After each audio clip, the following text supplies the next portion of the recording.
आज जो है मेरी मामी की हम लोग सरप्राइज़ वेडिंग एनिवर्सरी हम सेलिब्रेट कर रहे हैं और उनको बिल्कुल पता नहीं था और हम लोग बस अचानक से हम पहुँचे हैं तो बहुत सरप्राइज़ हो गई थी और वो बहुत खुश भी हुई।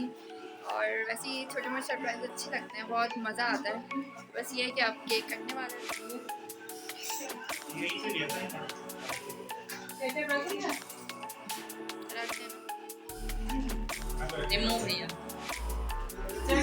ये है जिनकी एनिवर्सरी है और ये आसान बीच में आ गए बिला वजह में। ये मेरे किचन में मसरूफ है, ये बस एक काम है ना औरतों का, बस किचन में रहना, बस मामी का भी वही काम है किचन में।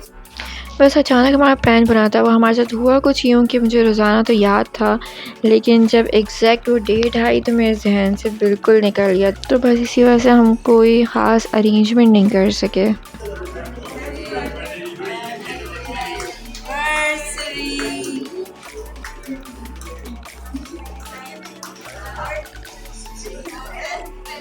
एनिवर्सरी का तो ये है कि कोई ख़ास इसकी टोन समझ नहीं आती, तो हमने बर्थडे की टोन में ही हमने एनिवर्सरी विश कर दिया।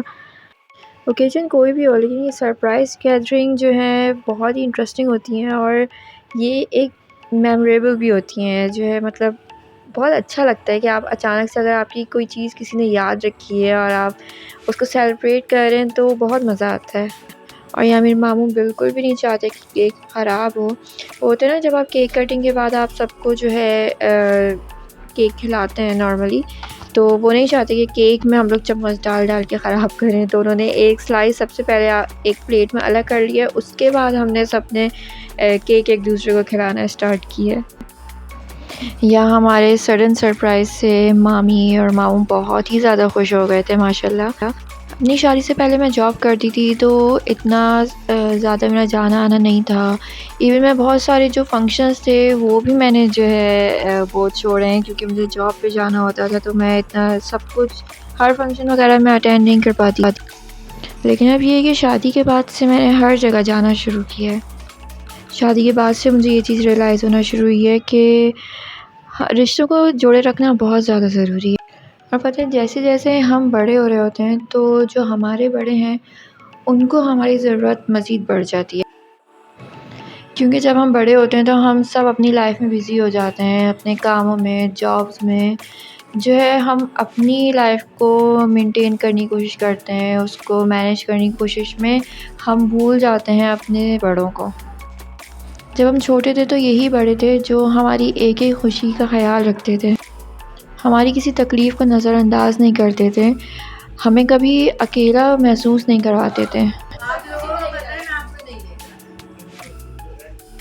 जो हमारे बड़े होते हैं उनकी ज़िंदगियाँ हमसे जुड़ी होती हैं।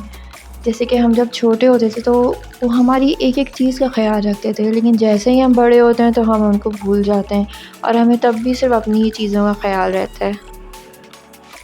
और इन लोगों को हम समहाउ बिल्कुल अकेला फ़ील कराते हैं, लेकिन तब भी ये लोग इतने मासूम होते हैं कि ये कभी भी जो है एक शिकायत हमसे करते ही नहीं हैं। तब भी इन लोगों को सिर्फ़ और सिर्फ़ हमारी ही फ़िक्र होती है हर तरह से। यहाँ पे मामी और मामू को जो गिफ्ट्स मिले हैं हम वो देख रहे हैं। मेरी मामी की थोड़ी तबीयत ठीक नहीं थी उस वक़्त, लेकिन अल्हम्दुलिल्लाह अब वो थोड़ा बेहतर हैं। लेकिन आप सब ने बहुत दुआ करनी है कि अल्लाह पाक उनको मुकम्मल सेहतयाबी वाली ज़िंदगी अता करें इंशाअल्लाह।